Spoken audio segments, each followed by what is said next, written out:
Buenos días a todos y a todas.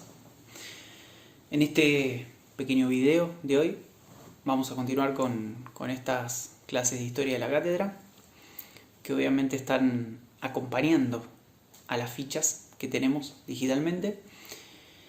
Y bueno, la clase de hoy va a ir en torno de la ficha número 2, una ficha que los temas que vamos a hablar vamos a abordar la parte histórica desde 1812 hasta 1816. ¿Qué es lo que vamos a ver en esta ficha? En esta ficha vamos a ver a la Asamblea del año 13 como un organismo nuevo. Vamos a ver sus ideas, sus tendencias, qué pasó, cuáles eran los fines que ésta tenía y si logró cumplirlos o no logró cumplirlos. Por otro lado, vamos a ver qué es el federalismo, cuál es el impacto del federalismo en las Provincias Unidas del Río de la Plata, cuál es su figura más importante, que claramente va a ser Gervasio Artigas, y cómo su figura va a tener algo muy importante que aportarle, sobre todo por justamente ir en contra de estas ideas del centralismo porteño, ¿sí? Para empezar a hablar, vamos a recordar el contexto histórico en donde esto se produce. Recordemos que el primer triunvirato, o llamado también triunvirato rivadaviano, no venía del todo bien, venía con decisiones políticas erradas, con una mala administración. Recordemos que dura poco más de un año. Y a finales de 1812, Petrocelli nos dice en el único acto en el que San Martín se va a levantar contra una institución, siendo una persona altamente respetuosa de estas instituciones, lo que se va a pedir es que se deponga a este primer triunvirato y se convoque una asamblea extraordinaria, una asamblea general extraordinaria, que va a ser la que vamos a conocer como Asamblea General Constituyente o la Asamblea del año 13, la que vamos a encontrar, ¿sí? ¿Qué nos importa de esta asamblea? Esta asamblea va a nacer bajo los mejores auspicios. Una asamblea que va a empezar en sus funciones el 31 de enero de 1813. Pero esta asamblea, para ir ya adelantándonos un poco, va a ir cayendo en una fuerte disputa interna que va a haber. Porque va a haber dos posturas, una postura minoritaria y una mayoritaria. La postura minoritaria van a ver que va a estar representado por San Martín y sus ideales de constituir una nación libre. Y por el otro lado, lo que va a ser la facción más amplia, que es la que va a terminar triunfando, va a terminar decidiendo el destino de esta asamblea, que va a ser la facción de Alvear. Alvear lo que va a hacer lisa y llanamente es aprovechar a esta asamblea, aprovechar el poder de la misma para su propio rédito personal y para su ascensión al poder tiempo después, ¿sí? Estas son un poco las dos tendencias. Esta asamblea, cuando se origina, se va a declarar soberana. ¿Qué quiere decir que se declare soberana? Que va a decretar la independencia, va a buscar la independencia lo más pronto posible. ¿Cuáles eran los dos fines más importantes? Van a ser independencia y constitución, ¿sí? Organizar administrativa y políticamente en una constitución, ¿sí? Esta política, esta asamblea, en cuanto a las discusiones políticas que tiene en su seno, desde ya les adelanto, va a fracasar. Van a ver en el apunte distintos por qué. No se sabe bien por qué, parece una confluencia de distintas situaciones. Por ejemplo, van a ver la política ambigua de Inglaterra, que en un punto no quería que nos independizáramos porque esto influía a las relaciones que la misma Inglaterra tenía en Europa con España y que no iba a querer perder porque en ese momento España se había transformado en una aliada junto con ella en la guerra contra Napoleón. Otra situación que vamos a tener va a ser la de la Liga del Interior, como se va a llamar, es decir, estas influencias que va a tener Artigas va a ser importante. Y otra también la misma situación propia de España, con un Fernando VII que va a volver al trono y va a volver, como decimos, más absoluto que nunca. Esta monarquía que había sido destronada por estas ideas iluministas, por toda la revolución, luego de sus luchas de España en su independencia, va a volver, va a disolver las Cortes de Cádiz y va a intentar recuperar a toda costa todos los territorios perdidos, digamos entre comillas, que buscaban la independencia en las Provincias Unidas del Río de la Plata. Esa es un poco la situación que tenemos. Esta asamblea va a tener una labor legislativa que la van a poder encontrar en algunos puntos. Lisa y llanamente, entre las más importantes va a ser que se promulga la libertad de vientres. Recuerden que no es la esclavitud va a operar en 1853 con la Constitución Nacional, la primera Carta Magna. Libertad de vientre, por los que todos los hijos de esclavas nacidos en el territorio a partir del 31 de enero de 1813 van a ser libres. Va a tener creaciones que impliquen el escudo nacional o insignias patrias. Va a tener otras que tengan que ver con la supresión de la jurisdicción del Tribunal de la Santa Inquisición, entre otras. Va a tener medidas económicas, que va a ser esta especie de libre cambio que va a intentar mantener, va a intentar equilibrar las cuestiones con los mercaderes y la gente importante, por así decir, de Buenos Aires y del puerto en su labor legislativa. Pero la que más queremos remarcar en este momento es la creación del directorio. O sea, el directorio es un poder ejecutivo que va a ser unipersonal, ejercido por un representante a nombre de director supremo de las Provincias Unidas. Va a tener el rango jerárquico de un virrey, va a poder tener escoltas, lo tienen ahí un poco más desarrollado. Importante, va a tener 3 secretarios que lo van a acompañar en su gobierno. Va a ser el de gobierno, el de Hacienda y el de Guerra. Y va a estar acompañado con un consejo de 9 ministros. ¿Sí? El primero de estos directores supremos va a ser Posadas. ¿Sí? Hacemos un punto y aparte. Ya vamos a volver. Otra cosa importante es entender el federalismo. Petruccelli nos dice que no existe, no solo Petruccelli, incluso distintos autores nos dicen que no existe un momento específico al cual podamos decir este fue el momento donde surge el federalismo. El federalismo, en principio, se lo puede relacionar más como una acción en contra de otra acción, es decir, una reacción. ¿A qué? A ese centralismo que, por ejemplo, aplicaron las reformas borbónicas con la Real Ordenanza de Intendencias.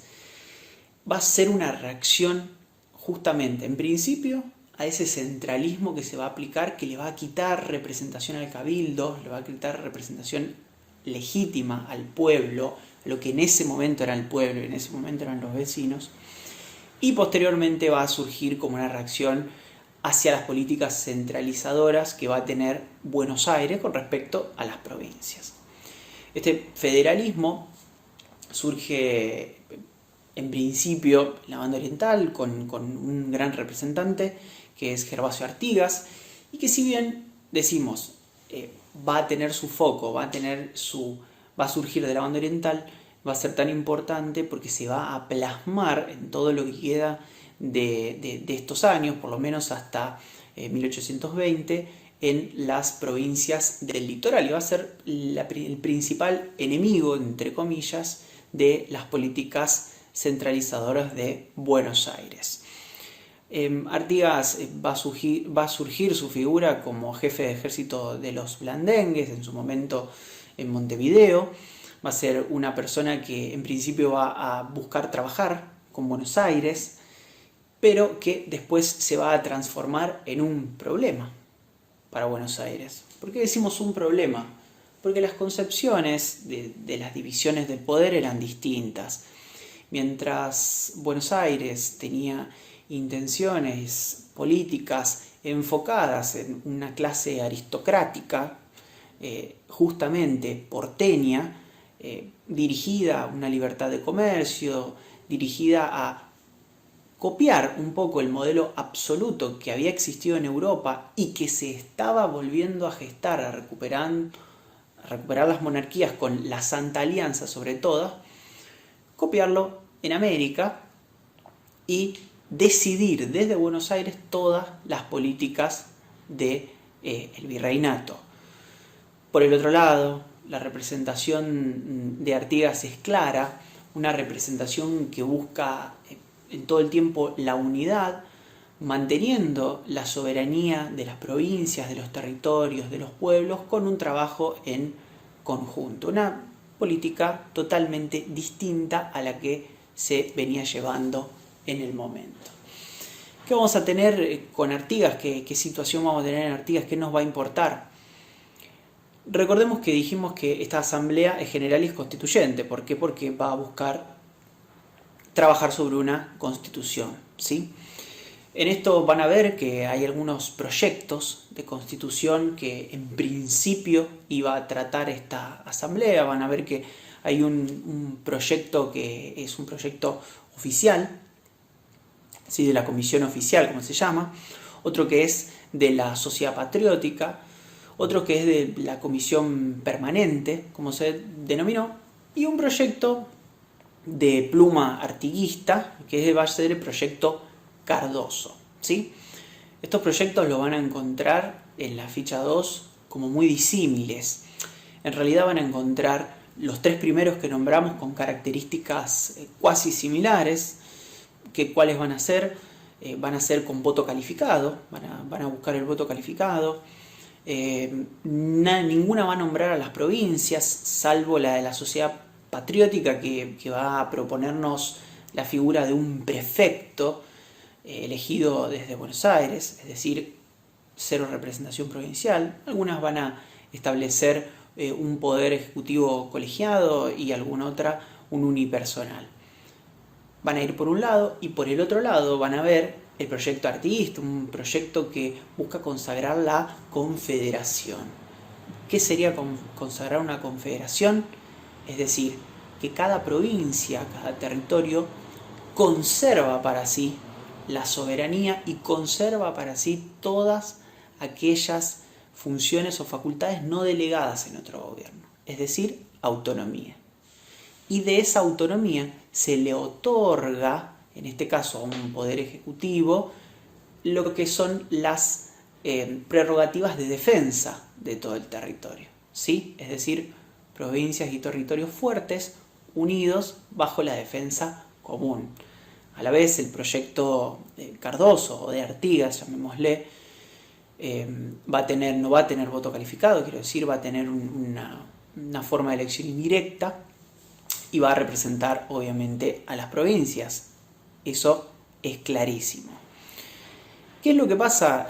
Para adelantarnos un poco, tenemos el momento de celebración de esta asamblea y cuál va a ser algo muy importante que va a pasar. Ya la situación de Artigas con Buenos Aires no era buena, para adelantarlo pueden ir viendo los pasos históricos, y lo que va a pasar es que Artigas en realidad se va a producir una elección por parte, digo de Artigas porque Buenos Aires tenía su propio método de elegirle los diputados a la banda oriental. Va a elegir sus 6 diputados, se los va a enviar al Congreso y se los va a enviar con este proyecto de constitución y con una serie de instrucciones que le va a establecer Artigas. Claro, ¿qué pasa? Estas instrucciones, entre las cuales podemos contar ciertas cuestiones de independencia, como declarar la independencia del territorio español y también de la corona, cuestiones a mantener un Estado confederal, con provincias fuertes, con constituciones provinciales, con ejércitos provinciales y entre otros como con una frutilla del postre con que la capital de esa confederación no pueda ser Buenos Aires. Realmente en ese optimismo que se tenía y en esa gran idea que tenía Artigas, realmente imagínense cómo el pueblo de Buenos Aires se lo puede haber tomado. Lisa y llanamente no dejaron entrar a los diputados realmente. se van a aducir ciertas cuestiones de forma, ciertas cuestiones de que sus credenciales y su forma de elección no era la correcta. Pero esta Asamblea General Constituyente, que había nacido bajo lo mejor, bajo las ideas de la verdadera independencia y la verdadera Constitución, empezaba a tomar un cauce, que es ese cauce de Alvear, que la llevaría a realizar estos actos totalmente en contra de la Unión Nacional y totalmente en contra del federalismo.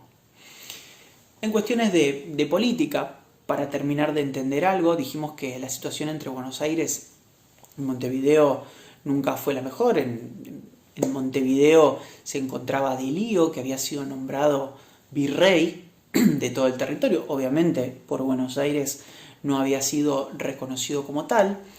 Dijimos que el jefe del ejército de los blandengues, de la banda oriental, era Artigas, quien en principio se va a unir con Buenos Aires militarmente, posteriormente con Rondó, para justamente resistir y sitiar, incluso como se van a producir 2 sitios de la ciudad de Montevideo, van a trabajar en conjuntos, pero como dijimos, este triunvirato que cerraba el ciclo, que era el primero, con una gran influencia de Rivadavia, y este segundo triunvirato no van a poder manejar la situación.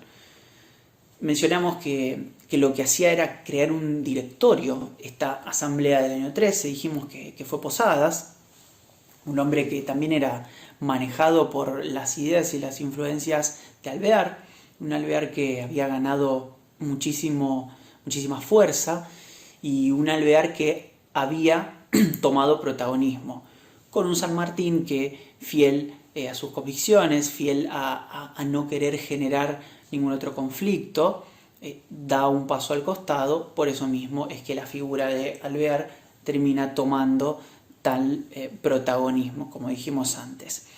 ¿Sí? ¿Qué es lo importante? Es que el directorio va a llegar a estar en manos de Alvear, ¿sí? Va a durar muy poco tiempo, con una forma muy despótica y de persecución a sus contrarios. Va a durar unos pocos meses y va a tener una situación muy difícil que afrontar. ¿Qué va a pasar con Alvear? Las cuestiones políticas que va a tener alrededor, llámese en la zona del norte, en Vilcapugio de Ayohuma, había perdido en su momento Belgrano, eso había restado muchas cuestiones al ejército, esa zona estaba en disputa. En realidad, para resumir y no extenderlo tanto, lo van a tener en la copia, esa circunstancia va a empezar a recibir presiones por todos los lados. Por el oeste va a tener problemas, en el noroeste también, va a empezar a ser presionado hasta la zona de Buenos Aires, hasta que incluso a Alvear, con estos manejos despóticos, no le va a quedar otra que renunciar a su cargo, porque hasta tuvo la presión del jefe de los cívicos, que fue Soler, en la propia Buenos Aires. ¿Qué va a pasar? Esta salida del poder de Alvear va a hacer caer consigo también el directorio, ¿sí? Entonces tenemos un poder ejecutivo que fue creado por la asamblea y que va a caer. Cuando cae ese directorio, también cae la asamblea. Es decir, desde 1813 hasta 1815, en ese poco tiempo, la labor de la asamblea la tuvimos, pero nunca vamos a ver cómo ni la independencia ni la Constitución se van a cristalizar. Con esta caída del directorio, ¿qué es lo que va a ocurrir? Se va a crear lo que es una junta de observación. Esta junta de observación va a tener en su función crear lo que es va a publicar lo que es el Estatuto Provisional de 1815, ¿sí? Este estatuto, como lo menciona Petrocelli, es un documento amplio, largo, de derecho público, pero tiene algunas características fundamentales, ¿sí? Primero, va a establecer que la forma de llevar adelante el Poder Ejecutivo va a seguir siendo un director supremo, y la función primordial que tiene este director supremo es convocar a que existan, a que cada provincia convoque a su vez diputados para un congreso que se celebrará en principio en Tucumán. Y de ahí, decía, se verán cuáles van a ser las futuras reuniones. Este congreso tenía la idea de conformarlos a todos para elegir cuál iba a ser la forma de gobierno también. Un congreso de alguna forma también constituyente. Y a la vez, algo que quiero remarcar, dentro del texto del Estatuto Provisional, tenía una característica que llamaba mucho la atención, que era que con la decisión de esa junta más el cabildo se podía remover el director supremo, es decir, un documento de derecho público que limitaba el ejercicio justamente del director supremo. ¿Qué terminó ocurriendo? La convocatoria se realiza, pero esta convocatoria solamente es acatada por 2 provincias, ¿sí? Porque todas las provincias que compartían con Artigas esta liga federal, llamémosle, estas provincias federal que combatían el centralismo de Buenos Aires, no van a asistir.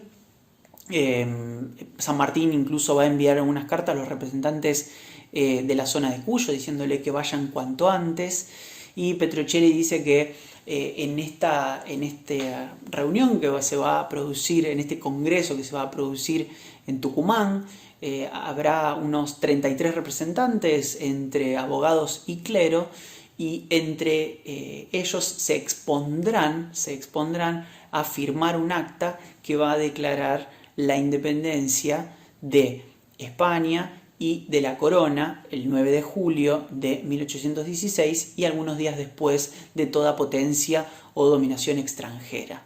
¿Por qué decimos que se estaban jugando con esto? Porque mientras tanto, en parte de este periodo, como fue con Alvear, se buscó el protectorado de potencias extranjeras. Se buscó el protectorado de Inglaterra, con cartas a Lord Strangford, lo van a ver en los apuntes, pidiéndole una mano exterior que nos encarrilara porque teníamos una situación anárquica, y también se van a buscar soluciones en tratar de coronar monarcas, tanto sea de España como de Francia. Es decir, habíamos comenzado este periodo con la idea de independizarnos y de dictar una constitución, pero mientras tanto no solo se había sucumbido a las ideas políticas o a los ideales personales de alguno de ellos, como fue de Alvear, sino que también se había buscado todo el tiempo